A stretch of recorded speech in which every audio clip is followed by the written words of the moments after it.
Shalom, Bapak Ibu sekalian, saudara sekalian. Kita berjumpa kembali, bersyukur untuk penyertaan pemeliharaan Tuhan dalam waktu-waktu dan hari-hari yang kita lalui. Hari ini kita akan renungkan bersama bagian Alkitab dari Yohanes pasal 11. Dan saya percaya firman Tuhan selalu datang tepat waktu dan penuh kuasa untuk memulihkan kita, menguatkan kita, untuk membuat kita bukan hanya sekedar selamat, tetapi juga membuat kita semakin berjalan semakin hari semakin kuat menuju kepada destiny dan tujuan kita yang Tuhan tetapkan. Saudara, kalau dari seri yang pertama kita belajar yaitu bahwa ketika kita ada di tengah badai, Tuhan hadir dan ternyata Tuhan punya maksud di tengah-tengah badai tersebut. Dan sesi ini kita akan belajar dari Yohanes pasal 11. Saya tidak akan baca lengkap lagi, saudara bisa baca di rumah di Yohanes pasal 11. Di sini adalah mengenai Maria dan Marta yang meminta Tuhan Yesus datang untuk membantu saudara mereka yang sakit, kemudian sudah mati saudara, yaitu Lazarus. Dan Yesus berjalan ke tempat Lazarus itu tetapi agak lambat-lambat gitu saudara, jadi agak pelan-pelan sehingga Lazarus sudah meninggal. Yesus menunjukkan rasa ibanya dan ikut menangis kalau kita baca nanti bersama para saudara-saudara mereka di situ. Dan kemudian yang terjadi adalah Lazarus hidup kembali dari kematian tersebut.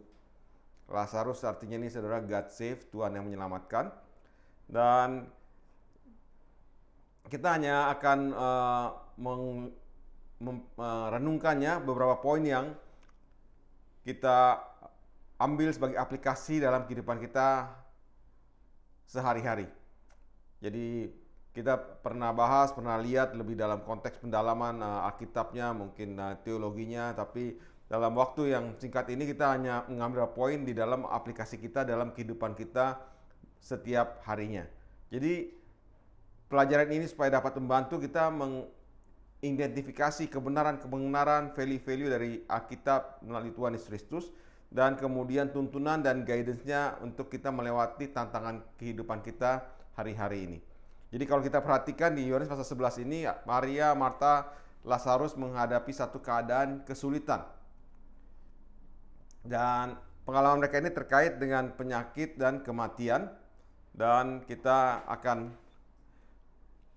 lihat bahwa tantangan atau kesulitan yang dialami oleh Lazarus ini ternyata dialami oleh seseorang juga yang ternyata dekat dengan Tuhan, atau seseorang yang dikasih oleh Tuhan. Jadi ayat 1 dikatakan ada orang yang sakit namanya Lazarus, ditinggal di Betania, kampung Maria dan adiknya Marta. Kemudian ayat 3, dan Lazarus yang sakit itu adalah saudaranya.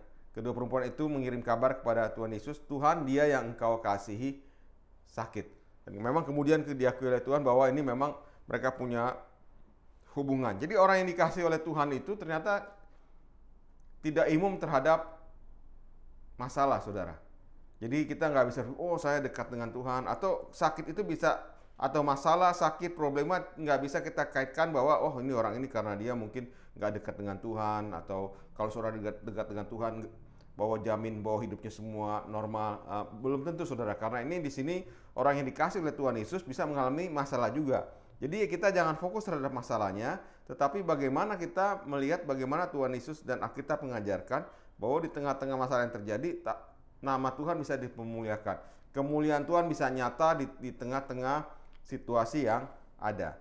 Jadi meskipun dengan setia mengikuti Yesus, Tuhan Yesus Kristus, orang-orang percaya masih mungkin mengalami tantangan, kesulitan, ataupun cobaan. Saya nggak tahu apa yang menjadi tantangan, kesulitan saudara-saudari semua hari-hari ini. Mungkin ada bermacam pergumulan yang saudara sedang alami, atau tantangan yang kelihatan begitu sulit atau begitu berat yang sedang saudara hadapi hari-hari ini. Bahkan tepat waktu-waktu ini mungkin ada banyak orang mungkin yang sudah seperti ingin menyerah, seperti nggak kuat lagi, seperti kelihatannya nggak mungkin, seperti ini semuanya udah terlambat, nasi seperti sudah menjadi bubur, nggak ada harapan lagi. Sampai seperti orang yang mau berdoa juga ke Tuhan, kayaknya udah percuma, ini kayaknya nggak mungkin lagi, kayaknya udah terlambat, semuanya udah hilang, udah nggak mungkin ini terrestorasi lagi. Nah, ini kita akan lihat bagaimana perjalanan Tuhan Yesus menuju Lazarus ini, saudara. Jadi kesulitan yang saudara-saudari hadapi dan saya hadapi hari-hari ini mungkin terlihat sulit atau mungkin kelihatan mustahil. Seperti ini nggak bisa lagi, udah nggak ada yang bisa tolong, nggak ada yang bisa recover lagi, pokoknya udah kayaknya hopeless, nggak ada yang bisa kita lakukan lagi. Dalam banyak aspek, mungkin keluarga, hubungan, suami istri, atau dengan anak, dengan orang tua, kelihatannya seperti sulit. Mungkin sudah bukan hanya pisah, mungkin ada yang sudah di ujung di perceraian, atau bahkan sudah berpisah. Atau studi, sekolah, orang yang begitu stres, depresi dengan studinya, kelihatannya aduh saya udah nggak mungkin lulus lagi. Ini saya kayak udah terlambat masukin bahan, atau saya sudah tidak mungkin studi ini bisa berhasil lagi. Seperti udah semuanya seperti impossible, membuat orang menjadi depresi, menjadi takut, menjadi malu, merasa insecure, dan banyak, saudara. Atau di dalam pekerjaan atau bisnis, aduh ini bisnis seperti udah hancur, bangkrut. Mungkin bukan hanya bangkrut, memang udah mati, saudara. Pelayanan bisa jadi, saudara. Pelayanan yang kelihatan berkembang, kok tiba-tiba pelayanan kelihatan nggak ada harapan untuk pelayanan ini bisa bertumbuh lagi atau bisa produktif lagi, pelayanan bisa berjalan lagi. Atau relationship satu dengan yang lainnya, atau fisik, sakit fisik, keuangan yang kelihatan aduh ini kayaknya udah terlambat semuanya, terlihat sukar, terlambat sudah, semuanya seperti udah terlambat, saudara. Sesuatu tekanan yang menekan hidupmu sehingga keadaan kayaknya berpikir ini kayaknya udah nggak bisa ditolong lagi. Dan bisa jadi dalam hati kecil kita, saudara juga bisa mengalami, mungkin bertanya, why Lord? Kenapa Tuhan? Kok Tuhan pelan banget? Kok Tuhan nggak tolong-tolong ya? Kok Tuhan kayaknya diem aja? Kok Tuhan lambat? Kenapa Tuhan tidak tolong saya sampai saya mesti begini? Kenapa tidak Tuhan tolong saya sampai keluarga saya hancur? Kok Tuhan nggak tolong saya sampai saya menjadi malu begini? Kok Tuhan nggak tolong saya sampai pekerjaan bisnis saya kayaknya hancur, karir hancur? Kok Tuhan nggak tolong saya sampai studi saya jadi nggak bisa lulus lagi? Kok Tuhan nggak tolong saya? Pelayanan nggak bisa jalan lagi, sampai seperti hilang harapan. Ini di level udah bukan sekedar dying sekarang, tapi memang udah mati, saudara.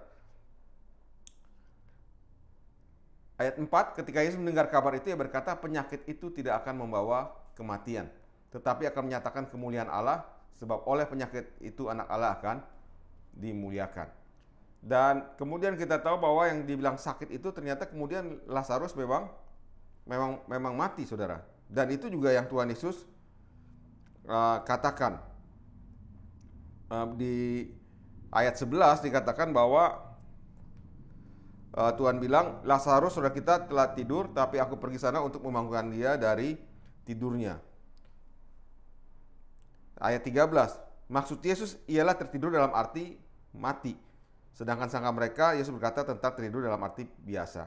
Jadi memang ini Lazarus itu seperti dilihatnya udah kehilangan harapan, saudara. Jadi Maria dan Marta itu mengirim orang pada Tuhan Yesus untuk mohon pertolongan Tuhan Yesus supaya Lazarus bisa dipulihkan.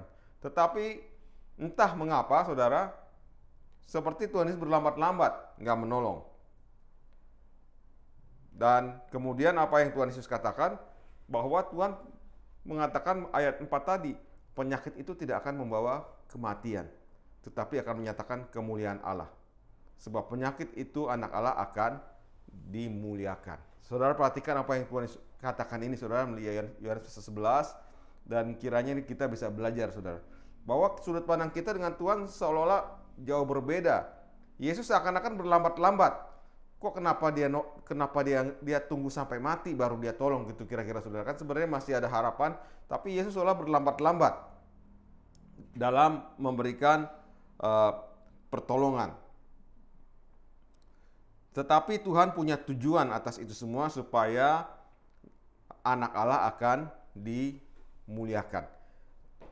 Tuhan Yesus tegaskan penyakit itu tidak akan membawa kematian, tetapi akan menyatakan kemuliaan Allah. Jadi kadang-kadang kita mesti belajar, saudara, when God make us wait, it is the sign that He purpose to bless us. Jadi ada waktu-waktu ketika Tuhan membuat untuk kita menunggu, saudara, bukan berarti Dia abaikan kita, tetapi Tuhan punya tujuan untuk memberkati kita dan untuk membawa kemuliaannya kepada Tuhan. Tetapi Dia lakukan dengan cara Dia, in His own way, bukan cara kita, saudara. Makanya kitab Yesaya 55 mengatakan, rancanganku bukanlah rancanganmu dan jalanmu bukanlah jalanku, kata Tuhan. Demikian firman Tuhan. Seperti tingginya langit dari bumi, demikianlah tingginya jalanku dari jalanmu dan rancanganku dari rancanganmu. Jadi jalan Tuhan, kita berpikir solusinya seperti ini. Tuhan bisa punya cara yang lain. Bahkan ini dalam kasus ini seperti udah nggak ada harapan lagi. Seperti udah mati mau diapain lagi. Bahkan kalau kita baca lebih detail nanti bukan hanya mati 1-2 hari, udah 4 hari. Seperti udah mulai, mana mau bisa bangkit lagi. Jadi saudara, saya ingin katakan bahwa kesulitan atau masalah, pergumulan apapun yang saudara dan saya alami hari-hari ini, sesungguhnya tidak akan membawa kematian dalam kehidupan saudara dan kehidupan saya. Apa pergumulan saudara? Mungkin di dalam pelayanan, di dalam karir, di dalam keuangan, di dalam bisnis atau sakit penyakit, apapun itu saudara, bahwa seperti Tuhan Yesus katakan tadi, bahwa tidak akan membawa kematian. Penyakit itu tidak akan membawa kematian, tetapi akan menyatakan kemuliaan Allah. Karena Tuhan akan menunjukkan kemuliaan Allah pada waktunya. Karena Dia Tuhan yang berkuasa dan berdaulat atas segala sesuatu. Kita lanjutkan, saudara, dari bagian selanjutnya. Kemudian apa yang terjadi? Bahwa Tuhan katakan bahwa Lazarus itu tertidur, saudara. Ya, sebenarnya dimaksudkan adalah dia mati. Dia tegaskan kepada murid-muridnya. Tetapi ayat 15 Tuhan katakan, "Tapi syukurlah aku tidak hadir pada waktu itu, sebab demikian lebih baik bagimu supaya kamu dapat belajar percaya. Baru marilah kita pergi sekarang kepadanya." Jadi Lazarus itu minta tolong waktu dia masih hidup, sakit. Tapi dibiarkan seperti sudah mati. Tuhan katakan syukur waktu itu nggak ada. Padahal kalau dari sudut pandang Maria, Marta, dan orang lain, loh, sebaiknya dia ada. Tuhan Yesus ada supaya menyelamatkan. Tapi Tuhan punya timing yang lain, jalan yang lain. Jadi mungkin tadi saudara bertanya, why Lord, kenapa Tuhan nggak tolong, kenapa nggak sekarang, kok udah begini, kok udah kusut. Saudara, jangan salahkan Tuhan, dan jangan frustasi, dan jangan depresi. Karena Tuhan punya waktu, timing, dan bagi Tuhan nggak ada yang mustahil. Bahkan yang mati sekalipun Tuhan bisa bangkitkan. Itu poin satu kekuatan bagi kita, anak-anak Tuhan, orang-orang percaya. Bahwa kematian sekalipun seperti yang terjadi terhadap Lazarus, tetapi Tuhan bisa membuat sesuatu yang di luar dimensi apa yang bisa kita pikirkan. Kita pikir nggak mungkin ada lagi, tetapi bisa bangkit. Jadi kesulitan atau masalah sesulit apapun yang saudara dan saya alami hari-hari ini, jangan pernah ragukan pertolongan Tuhan kita. Dan jangan pernah ragukan bahwa Dia Tuhan yang baik. Tetap percaya padanya dan pada kebaikan Tuhan. Kita loncat, saudara, ke ayat 25. Tuhan Yesus katakan, "Akulah kebangkitan dan hidup. Barang siapa percaya kepadaku, ia akan hidup walaupun ia sudah mati." Ini saudara lihat dua hal, saudara, hidup dan mati. Tuhan katakan ia akan hidup walaupun ia sudah mati. Jadi di dalam Tuhan, saudara, sekalipun orang mati pun bisa hidup. Karena di akhir zaman kita semua akan dibangkitkan, memasuki langit baru, bumi baru tersebut. Itu di dalam pengertian kita, kehidupan kita pada waktunya, saudara. Kehidupan kita, roh jiwa kita, saudara.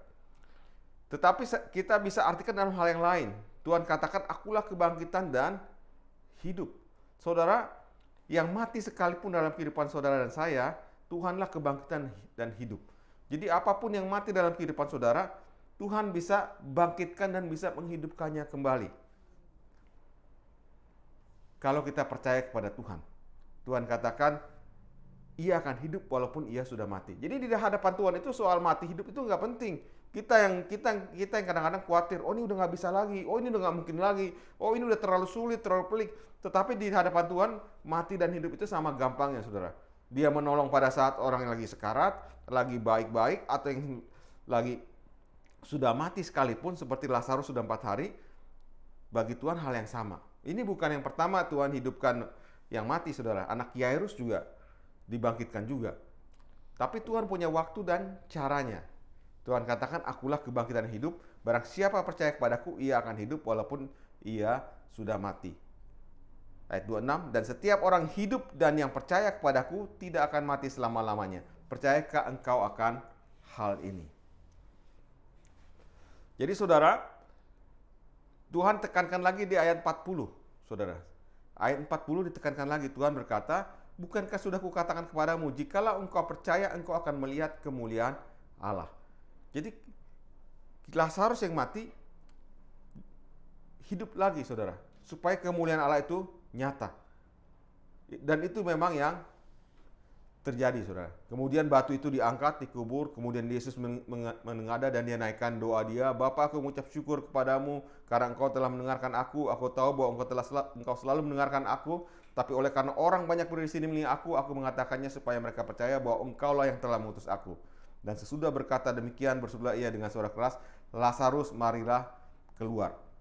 Ayat 44, orang yang telah mati itu datang keluar, kaki dan tangannya masih terikat dengan kain kapan dan mukanya tertutup dengan kain peluh. Kata Yesus kepada mereka, bukalah kain-kain itu dan biarkanlah ia pergi. Saudara, terjadi, saudara. Lazarus yang mati jadi hidup kembali. Dan benar apa yang Tuhan Yesus katakan, bahwa Lazarus yang dia nggak mati, saudara, hanya seperti apa, dormant, seperti apa ya, saudara, seperti antara sadar nggak sadar di hadapan Tuhan, saudara, dan dia bisa hidup kembali. Saya percaya, saudara, apa yang saudara rasa mati dalam kehidupan saudara dan kehidupan saya, apapun juga itu, saudara, bahwa final say-nya itu ada di hadapan Tuhan, di Tuhan. Kita bisa berpikir itu udah mati, tetapi bagi Tuhan itu bisa hidup lagi. Jadi serahkan semua pergumulan, kesulitan, apapun itu ke hadapan Tuhan. Karena di dalam Yohanes pasal 11 kita belajar bahwa bagi Tuhan yang mati sekalipun bisa hidup. Jadi apapun, saudara, impian saudara yang sepertinya hilang, kelihatan ada harapan-harapanmu yang kelihatan hilang, kelihatan udah nggak mungkin lagi, saudara, masa depan saudara yang kelihatan kok kayaknya suram, saudara, bawalah kepada Tuhan. Karena Tuhan katakan, akulah kebangkitan dan hidup. Tuhan yang bisa membuatnya bangkit dan hidup lagi. Dan percaya, saudara, Tuhan Yesus katakan, percayakah engkau akan hal ini? Mari kita belajar percaya bahwa di hadapan Tuhan, saudara, kita jangan tertipu dengan, oh dia ini udah gak ada harapan, kita udah hilang, udah gak bisa bangkit lagi. Oh ini pelayanan kita udah gak jalan, oh pekerjaan kita udah, oh bisnis kita, oh ini udah sulit keluarga untuk dipulihkan, oh studi kita udah. Saudara, kita belajar aminkan apa yang Tuhan percayakah engkau akan ini. Kita percaya bahwa Tuhan sanggup, Tuhan mau, dan Tuhan yang berdaulat atas segala sesuatu. Dan itu terjadi, kita lihat Lazarus bangkit. Saudara, saya ingin sharing sedikit, saudara, bahwa memang memasuki sesuatu yang baru itu kadang terasa sulit.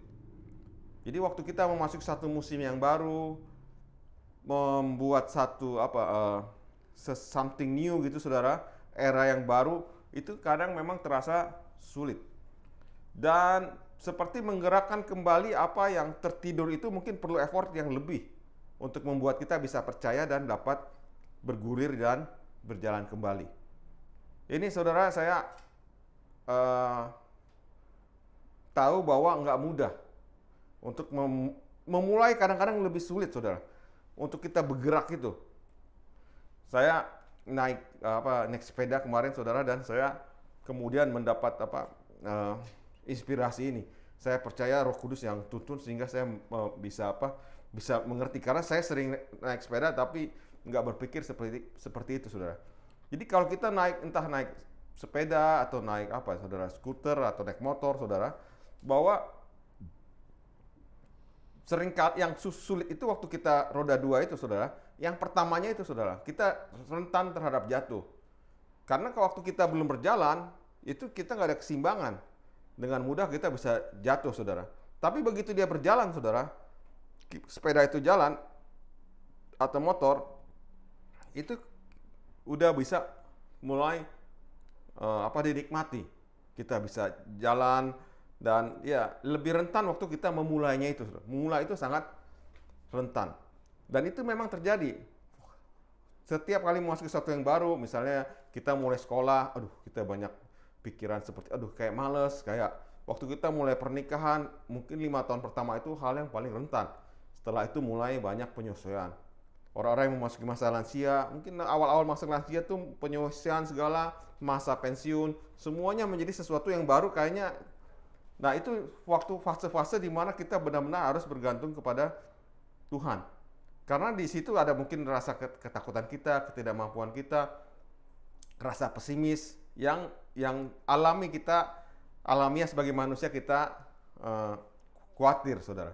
Tapi itu juga dialami oleh banyak tokoh-tokoh di Alkitab. Musa waktu dipanggil pelayanan pertama juga agak seperti ragu-ragu, ciut. Sampai dia bilang, jangan suruh aku melangkah kalau Tuhan tidak menyertai. Semua saudara. Daud juga kalau Tuhan gak dorong. Abraham, Yusuf, semua mengalami fase-fase yang sulit di awal. Bangsa Israel berjalan juga mesti didorong-dorong di awal saudara. Tuhan Yesus waktu masuk Via Dolorosa berdoa, Tuhan kalau bisa cawan Bapa, biasanya cawan ini berlalu. Karena masuki masa yang baru. Dari pelayanan dia yang begitu luar biasa, kemudian masuk masa-masa persiapan untuk penyalipannya, Tuhan seperti musim yang baru. Murid-muridnya, waktu Tuhan Yesus sudah diangkat, saudara. Dia juga masuki musim yang baru di mana Tuhan sudah diangkat ke surga. Mereka seperti kehilangan, seperti kalau menurut saya itu seperti orang yang mungkin galau. Kita lihat bagaimana Petrus yang waktu di pinggir itu Tuhan katakan, gembalakanlah domba-dombaku, mereka balik kerjakan apa yang mereka kerjakan. Mungkin mereka seperti malas, gak ada semangat. Ini kayaknya kok harapan hilang. Tuhan Yesus yang mereka harapkan menjadi raja, menjadi pemimpin, kok tiba-tiba sampai disalib seperti ini. Jadi mereka seperti sampai akhirnya kemudian Pantekosta. Tuhan yang memberikan rohnya itu baru mereka berapi-api. Petrus berkhotbah, ribuan orang diselamatkan, mereka sampai akhir bisa setia. Karena Tuhan memberikan Roh Kudus-Nya, memberikan Roh Kudus supaya mereka bisa mempunyai kekuatan melalui Roh Kudus untuk terus melangkah maju di dalam fase season yang baru dalam kehidupan murid-muridnya tersebut. Jadi saudara memulai sesuatu baru memang terasa lebih sulit seringkali saudara. Dan memang kalau sepeda itu jalan saudara, setelah jalan tantangannya beda. Jalannya udah baik, nggak rentan jatuh, tapi mungkin mulai ada rasa exhaust, rasa capek, rasa yang lain-lain macam-macam saudara. Tetapi itu kita akan hadapi lagi dengan pendekatan yang lain. Tetapi saat ini pada saat kita memulai sesuatu yang baru itu, di musim yang baru tadi saudara, jadi supaya saya harap kita bisa untuk memulainya memulai saja saudara. Memang sulit. Saya juga mengalami sulit juga. Pandemi 3 tahun ini membuat seperti pelayanan, bisnis seperti jalan di tempat, bahkan kelihatan semuanya pupus. Kayak nggak ada harapan. Bisnis, pelayanan dan lain seperti ini kayaknya udah nggak bisa bangkit lagi. Karena 2-3 tahun seperti tertidur semua. Bahkan kelihatannya mungkin udah mati saudara. Dan sulit untuk menggerakkan atau memulainya lagi. Tetapi kemudian saya merasa seperti Roh Kudus itu berkata, bahwa penyakit itu tidak akan membawa kematian, tetapi akan menyatakan kemuliaan Allah, sebab oleh penyakit itu anak Allah akan dimuliakan. Jadi kesulitan yang kita hadapi itu nggak akan mati. Kita yang lihatnya kayaknya udah mati, tapi sebenarnya masih ada harapan di Tuhan bahwa itu bisa berjalan lagi. Jadi saudara, kesulitan masalah yang saudara sedang hadapi hari-hari ini, apapun itu bentuknya, mari percaya bahwa itu tidak mati saudara. Mungkin harapanmu kelihatan sulit, mungkin kelihatan nggak bisa lagi, saudara percayalah bahwa itu tidak mati. Percaya bahwa akan terjadi kebangkitan kembali.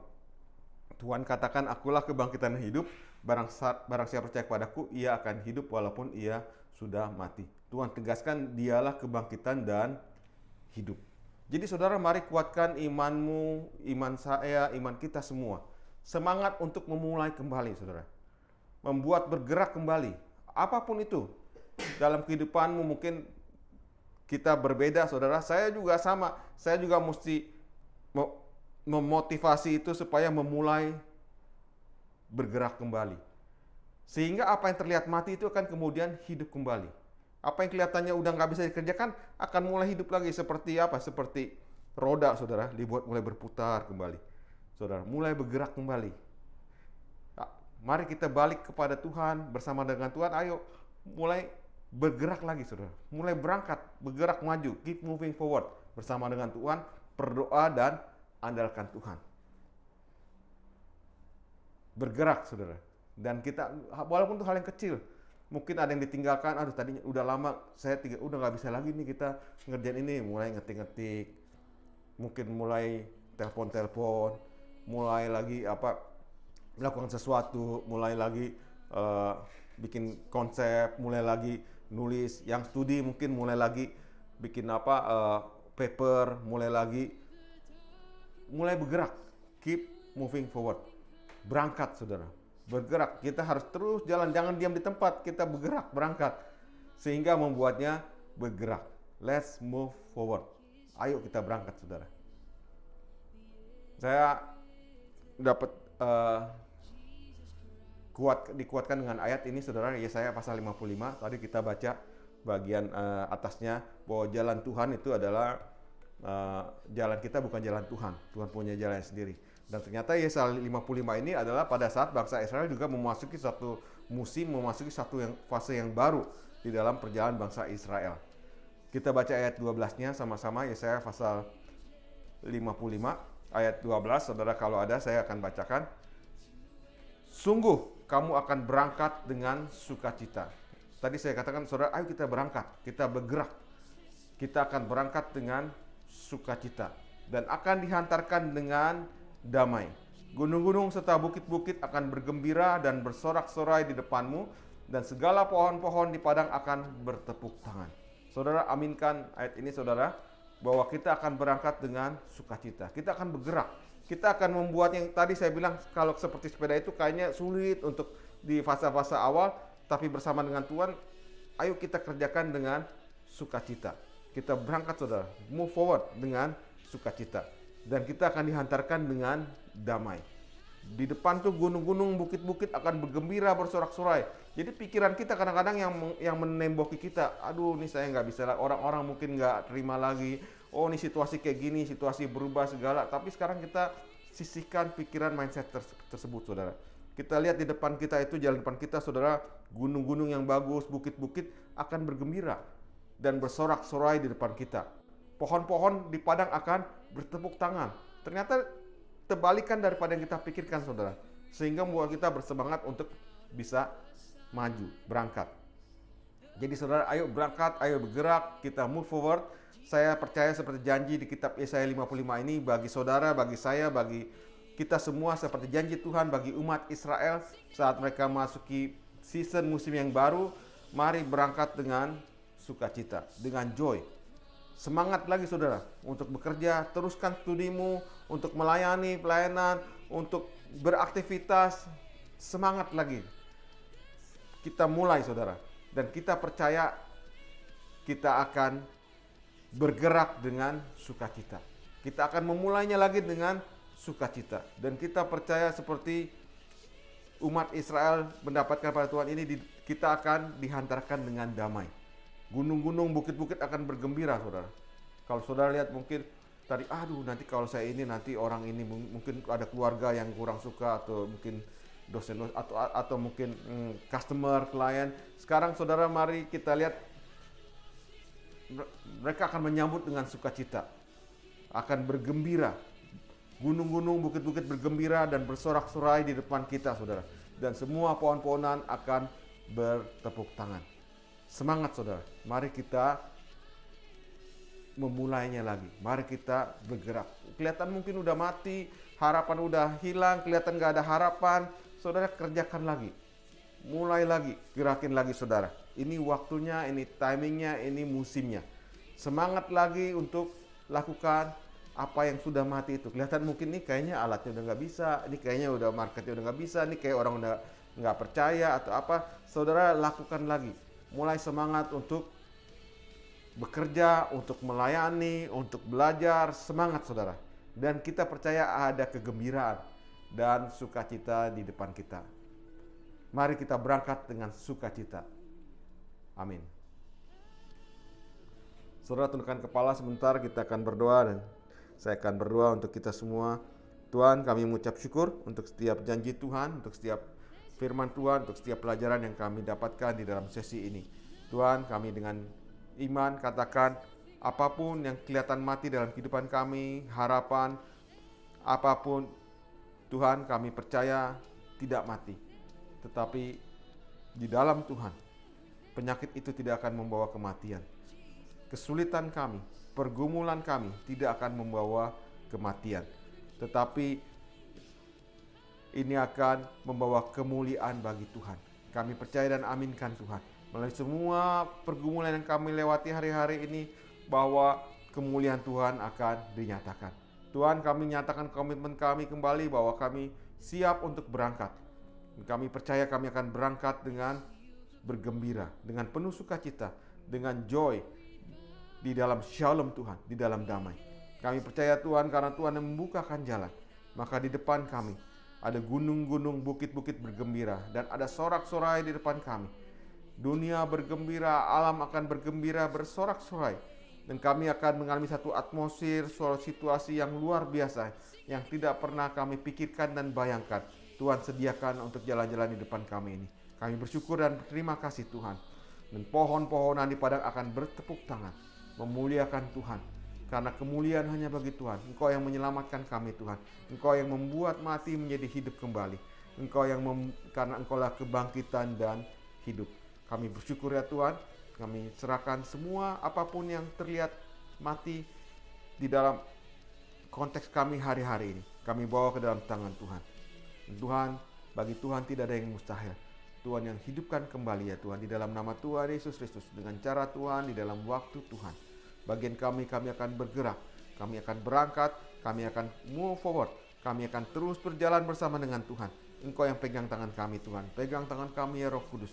Setiap hari saat kami melangkah berjalan ya Tuhan, di dalam sukacita, di dalam damai sejahtera, kami percaya di dalam anugerah Tuhan, kami akan melihat penyertaan, pemeliharaan Tuhan dan hasil yang ajaib yang tidak pernah kami pikirkan dan bayangkan. Karena penyertaan Tuhan dalam kehidupan kami semua. Berkati setiap umat-Mu dan jemaat-Mu Tuhan. Berkat yang terbaik daripada Tuhan memenuhi kami semua. Di dalam nama Tuhan Yesus Kristus. Amin. God bless you. Sampai ketemu lagi dalam sesi berikutnya. Shalom.